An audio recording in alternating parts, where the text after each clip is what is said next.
النهارده الفيديو بتاعنا جميل جدا وحلو جدا وطعمه كمان جميل جدا جدا. عاوزاكم كلكم تدخلوا تشوفوا الفيديو بتاعنا النهارده، ان شاء الله هيعجبكم. بطريقه بسيطه جدا عاملين ايس كريم من الاخر، طعما وشكلا ما اقولكمش عليه. زي ما انتم شايفين الايس كريم شكله جميل جدا، وكمان والله يا بنات طعمه رائع. عاوزاكم فعلا تنفذوا الطريقه بتاعتي، لانها الطريقه بتاعتي جميله جدا وسهله جدا ومش مكلفه ابدا. كلكم عارفين الايس كريم الاسعار بقت صعبه شويه في الايس كريم. احنا خلاص داخل علينا الصيف، فلازم نعمل حاجات جميله جدا تفرح ولادنا، وكمان مش مكلفه، وكمان صدقوني اجمل من بره بكتير بكتير خالص. فاحنا ان شاء الله هنعمل ايس كريم. النهارده قدمناه بالفراوله، كل فتره والتانيه هنقدم بكل الفواكه، بالمانجا وبالموز وبالشوكليت، بكل الانواع ان شاء الله هنعملها مع بعضينا. طول ما احنا مع بعضينا صدقوني هنعمل حاجات جميله جدا جدا. وكل يا بنات اي حد فيكم محتاج اي حاجه يا ريت تكتب لي في الكومنتات، انا ممكن اعملها مخصوصا ليكم.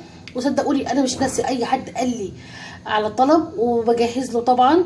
وان شاء الله اي حد طلب مني طلب قريب جدا هنزله له. انا عارفه مين اللي طلب مني وعارفه هعمل ايه الفتره اللي جايه. ما تنسوناش يا بنات تعملوا لنا شير ولايك واشتراك في القناه على قد ما تقدروا، لان انا عاوزه القناه دي تكبر ليكم وبيكم طبعا. اسيبكم على خير، يلا نخش الفيديو هيعجبكم جدا ان شاء الله.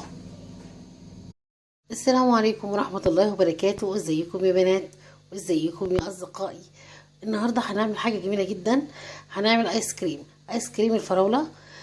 طبعا كل سنة وانتم طيبين، احنا خلاص داخلين في الربيع، وطبعا محتاجين حاجات حلوة كده وباردة. الجو طبعا بدأ دلوقتي يبقى جميل، طبعا لسه الجو ربيع مش هنقول حر. فهنبدأ دلوقتي ونعمل مع بعضينا ان شاء الله الايس كريم. ايس كريم الفراولة عشان طبعا موسم الفراولة دلوقتي، فان شاء الله كل فترة والتانية هنعمل مع بعضينا ايس كريم بالموز وايس كريم بالمانجا وايس كريم بالشوكليت. يعني ان شاء الله هننوع من الايس كريم على قد ما نقدر، لان في فترة الصيف احنا محتاجين حاجات جميلة زي كده ترطب. وتعالوا نشوف النهاردة المقادير بتاعتنا. احنا هنا معانا كوباية لبن مكثف اللي هو اللبن المحلاي. هو غالي جدا صراحة، فانا عاملاها في البيت، وقبل كده انا نزلت الطريقة بتاعته، وان شاء الله هحط لكم الطريقة بتاعة اللبن المكثف او اللبن المحلاي في صندوق الوصف. ومعايا هنا باكو من الجيلي، انا هنا طحناه وهتعرفوا ليه دلوقتي. ومعايا نص كيلو من الفراولة، وكمان معايا 2 باكو من الكريمة، كريمة الشانتيه. فانا هنا اهوتي معايا الفراولة مش فراولة عادية، انا هنا متلجاها. يعني انت بصي الفراولة انا حطيتها في الفريزر. وكمان هتعرفي ليه دلوقتي احنا مش محتاجينها ان هي عادية، عشان خاطر يبقى القوام بتاعها سميك ما تبقاش عصير. وهنبدأ ونقول مع بعضينا بسم الله، وهنعمل مع بعضينا احلى ايس كريم. يلا بينا. اول حاجة انا كده مطلعة الفراولة من الفريزر، يعني ليه حدود 10 دقايق. هشيل الزهرة بتاعت الفراولايه، وكده الفراوله معايا هقطعها عشان تكون سهله معايا وانا بضربها في الخلاط.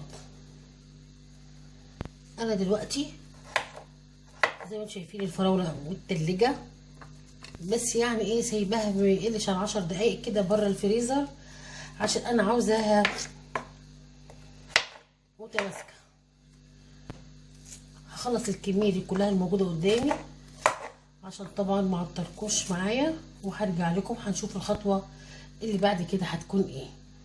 احنا كده قطعنا الفراوله وهنقول بسم الله وهنبدا نضربها. تضربيها في الخلاط، تضربيها في بقى زي ما تحبي او المتوفر عندك طبعا. فانا كده هقول بسم الله واضربها ان شاء الله كده في الكبه بتاعتي.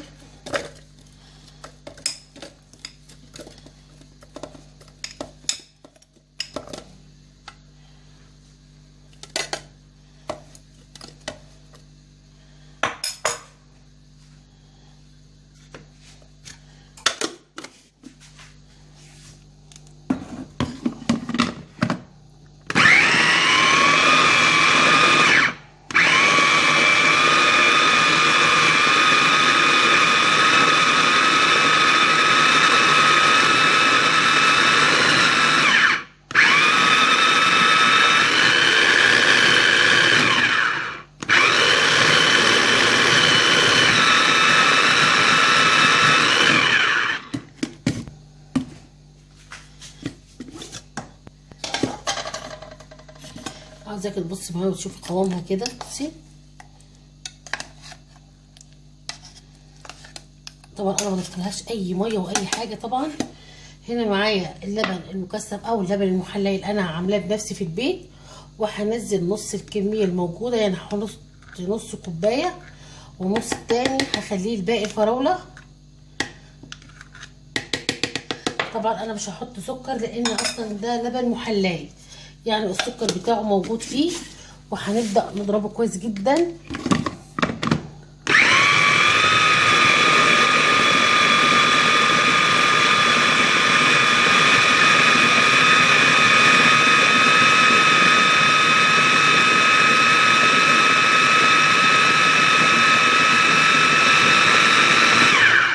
كده انا ضربته كويس.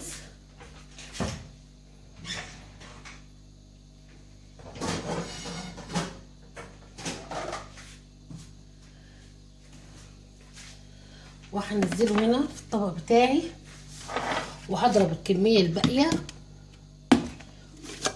حابه بس اوريكي شكله.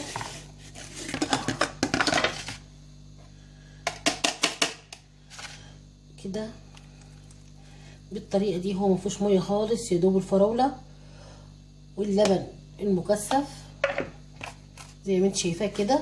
انا هضرب بقى الكميه بتاعتي وهرجع لكم تاني ان شاء الله اول ما اخلص، وهنشوف مع بعض الخطوه القادمه. انا هنا كده معايا البوله دي، وهنشوف هنعمل ايه كده مع بعضينا.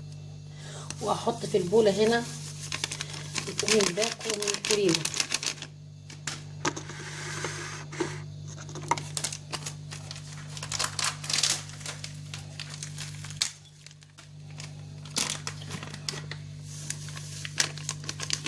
محضره المضرب بتاع الكيك بتاعنا، مش هينفع ابدا احنا نعمله بمضرب يدوي ولا خلاط، لازم مضرب.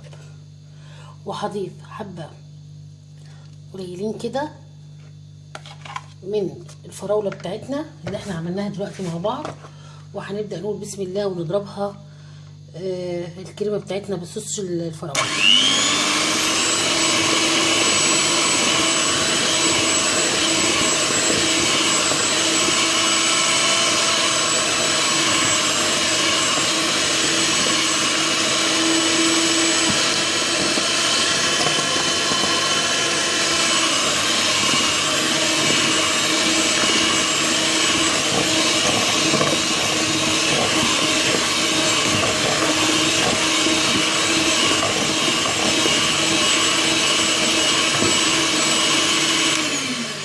انا هزود حبه حبه وبعدين هضربهم كويس جدا، وهرجع لكم عشان طبعا مش عاوزه اصدعكم، وان شاء الله هرجع لكم تاني.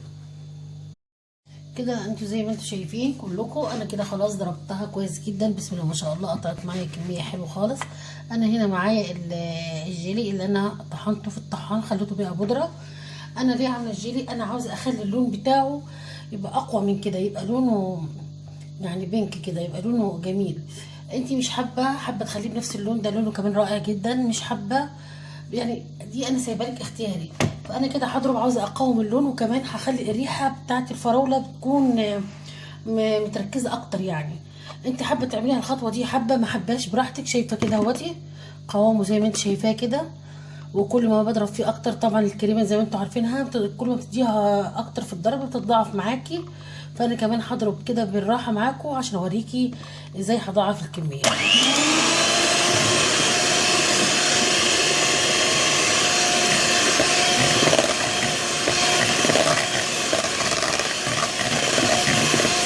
شايفين اللون بيديك كمان، وكمان ريحه الفراوله بتاعت الجيلي كمان بتخلي الريحه مركزه اكتر.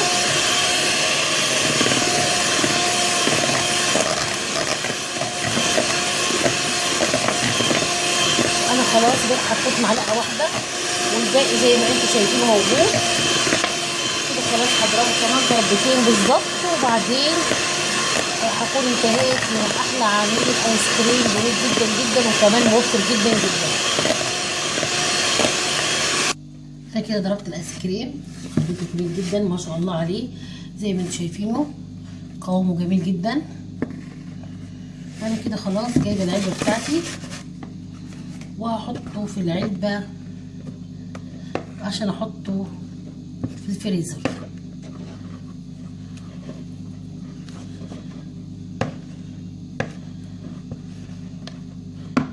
وعلى كده لو انا دقته دلوقتي لقيت طعمه جميل جدا وريحه الفراوله مركزه جدا جدا. انا كمان ضفت لها حبه الجيلي الصغيرين جدا دول، خلوا الطعم جميل. وكمان الريحه بيت ما شاء الله عليها، ريحه المطبخ كله فراوله. انا طبعا هحط دلوقتي العلبه بتاعتي في الفريزر، بتقعد في حدود 8 ساعات ل 10 ساعات كده، في الحدود دي عشان خاطر تضمني النتيجه بتاعته.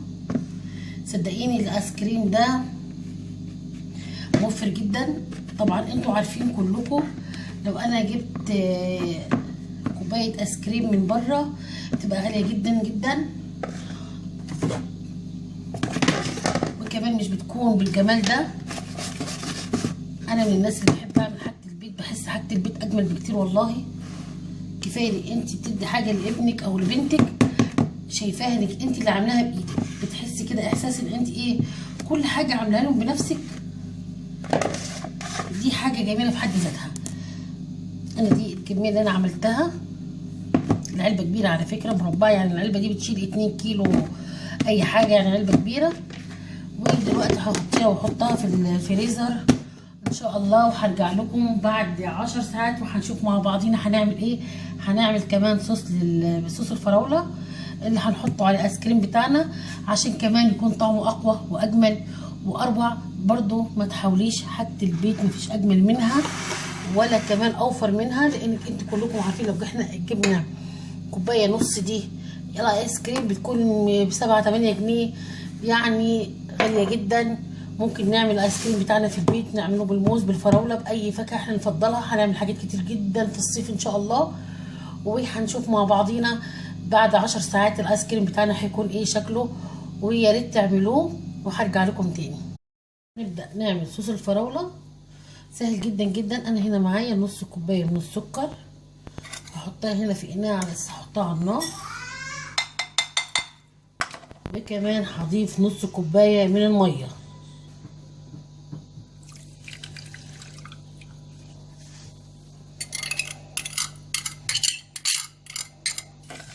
هحطهم ياخدولهم كده قد غلوتين على النار، وهنشوف مع بعضنا هيحصل ايه دلوقتي مع بعض. عملنا السيرب زي ما انتم شايفين، هي نص كوبايه سكر ونص كوبايه ميه. ودلوقتي لو انت تفتكري باكو الجيلي اللي احنا خدنا منه كميه بسيطه امبارح حطيناها في الايس كريم، هنا اهوت ده الباقي بتاعه. فانا هنا هضيفه عشان اعمل صوص الفراوله اللي احنا هنزوق بيه الايس كريم بتاعنا. هقلبه كويس جدا كده. هو طبعا هيدوب معايا بسرعه لاني انا طحناه في الطحان. شايفين الصوص كده بتاع الفراوله بيبقى جميل جدا. وكمان لو انت واخد بالك منه هو تقيل كده.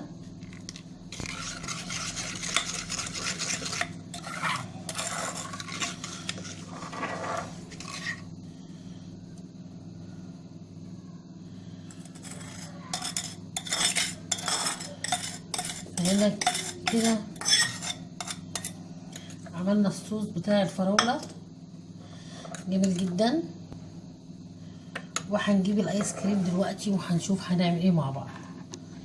الايس كريم بتاعنا جامد زي ما انتم شايفينه كده. انا سايباه يوم كامل، انا عملته بالليل ودلوقتي حدود الساعه 11 الصبح، يعني خد اكتر من 12 ساعه. طبعا انا كل ما بسيبه بتلاقي طبعا بيكون افضل. فانا لو ما عندكيش معلقه بتاعه الايس كريم احنا هنتصرف طبعا وهنجهز الكاس بتاع الايس كريم بالمعلقه العاديه. انا كده هجيب المعلقه بتاعتي واحاول اقطع كده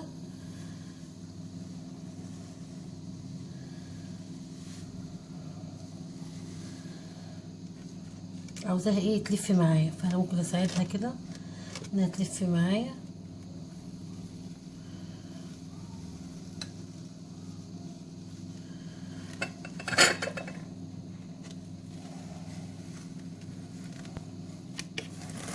شايفين؟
كمان هاخد واحدة أخيرة.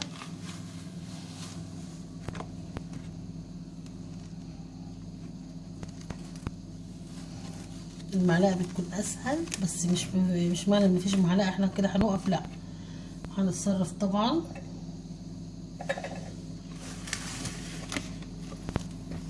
ونحط كمان جزئية تاني.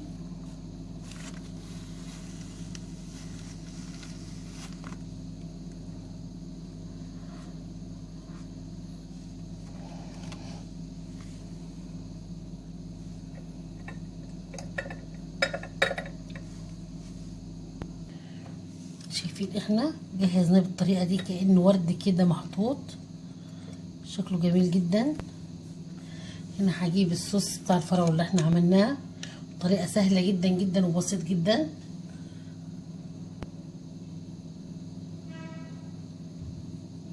ايس كريم بيتي مش مكلف ابدا، وطعمه والله العظيم جنان بمعنى الكلمة، ما شاء الله عليه. طعم الفراولة فيه جميل جدا جدا ومش مكلف ابدا. وكمان ممكن تقدمي لضيوفك، شكله شيك جدا. تقدمي لضيوفك فعلا هيخليكي كده ايه يعني، ما يعرفوش انت عاملاه ازاي ده في البيت، طب ازاي بره، وكمان مش مكلف زي ما انتوا عارفين الايس كريم ثمنه غالي جدا بره.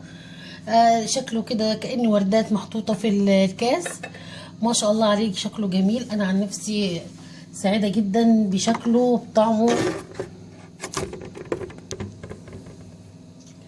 عاوزاكم كلكم تعملوه ان شاء الله، هتعجبوا جدا بطعمه. طعمه والله رائع، مش هتندموا ابدا، انا متأكدة. بس ما تنسوناش يا بنات تعملوا لايك وشير واشتراك في القناة. السلام عليكم ورحمة الله وبركاته.